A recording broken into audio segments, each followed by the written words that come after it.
यदि किसी इन्वेस्टर को लॉन्ग टर्म के लिए जैसे कि 8 से 10 साल के लिए इन्वेस्ट करना हो तो वहाँ पर स्मॉल कैप फंड्स सबसे बढ़िया चॉइस माने जाते हैं, क्योंकि स्मॉल कैप फंड्स वो होते हैं जो कि लॉन्ग टर्म में सबसे ज़्यादा रिटर्न्स बनाकर दे सकते हैं। साथ ही देखा जाए तो स्मॉल कैप कंपनीज में डायरेक्टली इन्वेस्ट करना काफ़ी कठिन काम होता है, क्योंकि यहाँ पर बहुत ज़्यादा रिस्क मौजूद होती है। सो यहाँ पर ये प्रॉब्लम आपके लिए स्मॉल कैप फंड सोल्व कर सकते हैं। तो दोस्तों आज हम एक बेहतरीन स्मॉल कैप फंड का डिटेल में रिव्यू करने वाले हैं। मैं बात कर रहा हूँ एक्सिस स्मॉल कैप फंड की। तो यदि आप भी इस फंड में इंटरेस्टेड हैं या इस फंड के बारे में डिटेल में जानना चाहते हैं तो आप इस वीडियो के लास्ट तक बने रहिए, आपको अपने सभी सवालों का जवाब इस वीडियो में मिल जाएगा। तो चलिए दोस्तों वीडियो की शुरुआत फंड की बेसिक डिटेल से करते हैं। यदि फंड की लॉन्च की बात की जाए तो ये 2013 में लॉन्च हुआ था, यानी कि फंड काफ़ी पुराना है और इसका लंबा ट्रैक रिकॉर्ड अवेलेबल है। ये स्मॉल कैप फंड बेंचमार्क के रूप में निफ्टी स्मॉल कैप 250 TRI को फॉलो करता है। फंड का लेटेस्ट AUM देखें तो ये 23,139 करोड़ रुपीज़ है। वहीं पर इसके डाइट प्लान का एक्सपेंस रेशियो 0.56% है, जबकि कैटेगरी एवरेज का एक्सपेंस रेशियो 0.66% है, यानी कि ये फंड आपको कैटेगरी एवरेज के मुकाबले थोड़ा सस्ता पड़ेगा। यदि फंड मैनेजर्स की बात करें तो इस स्कीम को 2023 से मिस्टर मयंक हयांकी और 2024 से मिस्टर तेजस सेठ मैनेज कर रहे हैं। तो देखा जाए तो फंड मैनेजर रिसेंटली चेंज हुए हैं, जो कि फंड स्टेबिलिटी के हिसाब से ठीक नहीं माना जा सकता।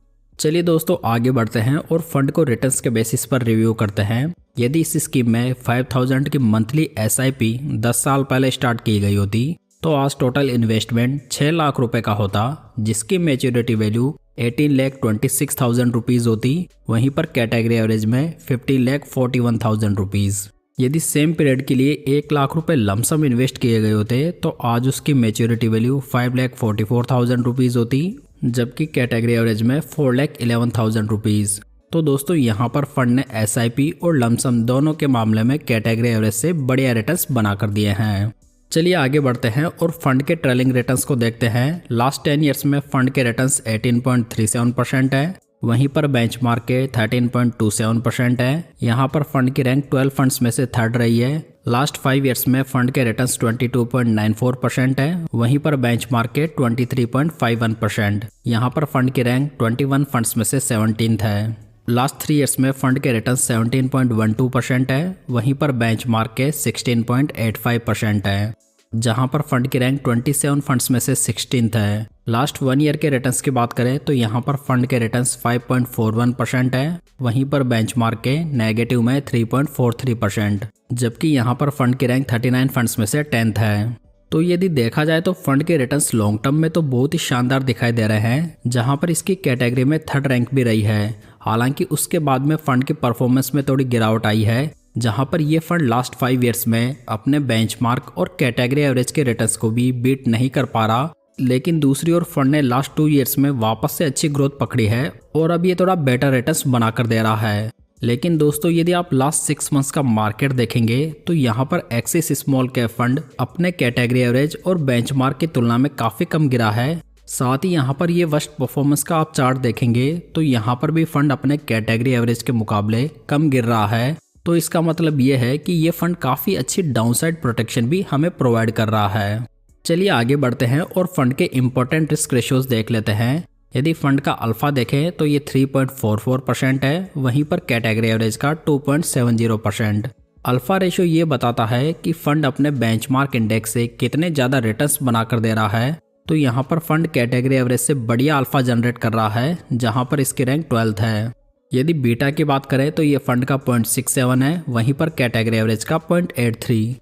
बीटा रेशियो ये बताता है कि फंड कितना ज़्यादा वॉलेटाइल है। तो यहाँ पर ये फंड पूरी स्मॉल कैप कैटेगरी का लोएस्ट वॉलेटाइल फंड है, जहाँ पर इसकी रैंक फर्स्ट है। यदि साप रेशियो की बात करें तो ये फंड का 0.88 है, वहीं पर कैटेगरी एवरेज का 0.79 है। साप रेशियो हमें ये बताता है कि फंड कितने रिस्क फ्री रिटर्न्स बनाकर दे रहा है। तो यहाँ पर ये रेशियो भी फंड का कैटेगरी एवरेज से बढ़िया है।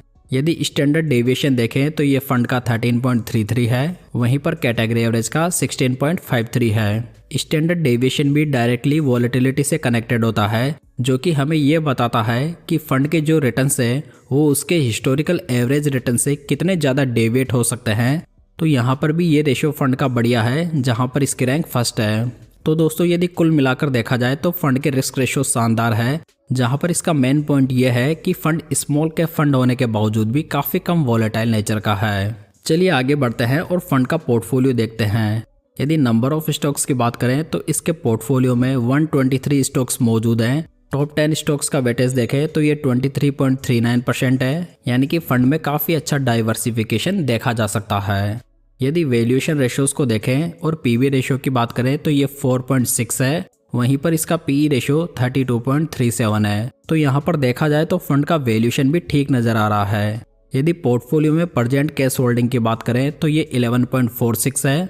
तो इस तरह फंड ने काफ़ी बड़ा पोर्शन कैश में भी होल्ड किया हुआ है, जो कि हमें ये इंडिकेट कर रहा है दोस्तों कि फंड अभी के वॉलेटाइल मार्केट में अच्छे खासे कैश पे बैठा हुआ है। जहां पर इसे अच्छी अपॉर्चुनिटी मिलती है तो वहां पर ये फंड उसे डिप्लॉय कर सकता है। यदि टर्नओवर रेशियो की बात करें तो ये 42% है। टर्नओवर रेशियो हमें ये बताता है कि फंड मैनेजर एक साल में स्टॉक्स में कितनी बार चेंजेस करता है। यदि ये चेंजेस कम हो तो ये पोर्टफोलियो स्टेबिलिटी के लिए बढ़िया माना जाता है। तो देखा जाए तो स्मॉल कैप कैटेगरी के हिसाब से ये टर्नओवर रेशियो ठीक माना जा सकता है।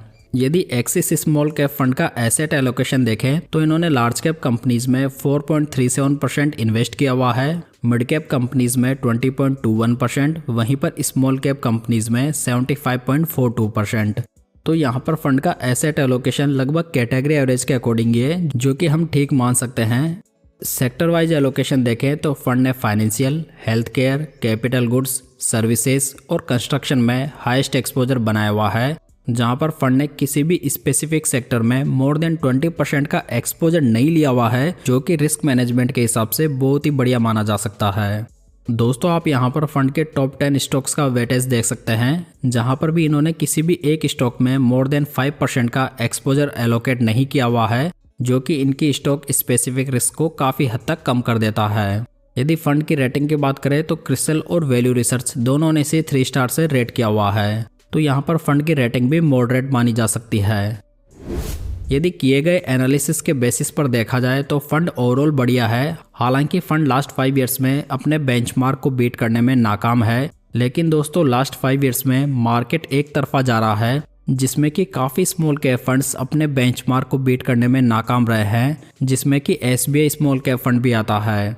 यदि एक्सिस स्मॉल कैप फंड के पॉजिटिव्स की बात करें तो ये फंड कैटेगरी का लोएस्ट वॉलेटाइल फंड है, गुड लॉन्ग ट्रैक रिकॉर्ड है, गुड पोर्टफोलियो डाइवर्सिफिकेशन है, साथ में आपको बहुत ही बढ़िया डाउनसाइड प्रोटेक्शन भी प्रोवाइड करता है। यदि नेगेटिव्स की बात करें तो जो फंड में रिसेंट फंड मैनेजर चेंजेस हुए हैं वो ठीक नहीं माने जा सकते। साथ ही फंड लंबे समय से अपने बेंचमार्क के रिटर्न्स को बीट नहीं कर पा रहा। साथ ही दोस्तों इस फंड का यदि आप लास्ट 1 ईयर का अपने पीयर्स के मुकाबले कंपैरिजन देखेंगे, जिसमें कि मैंने इस फंड के जैसे ही लो वोलेटाइल फंड्स को कंसिडर किया है, तो यहाँ पर axis small cap fund Tata के बाद में सबसे बढ़िया रिटर्न्स बनाकर दे रहा है। वहीं पर यदि हम इस पीरियड को लास्ट 6 मंथ्स कर दें तो यहाँ पर एक्सिस स्मॉल कैप फंड इस वोलेटाइल मार्केट में बाकी तीनों फंड्स के मुकाबले काफ़ी कम गिरा है। तो कुल मिलाकर यदि देखा जाए तो ये फंड उन निवेशकों के लिए बढ़िया चॉइस बन जाता है, जो कि एक लो वोलेटाइल और stable small cap fund find कर रहे हैं। तो दोस्तों ये थी आज की जानकारी। उम्मीद करता हूँ कि ये आपको पसंद आई होगी। वीडियो अच्छा लगा हो तो इसे लाइक, कमेंट और शेयर जरूर कीजिएगा। साथ ही इस चैनल को सब्सक्राइब जरूर कर लीजिएगा। तो चलिए दोस्तों फिर मिलते हैं किसी नई जानकारी के साथ।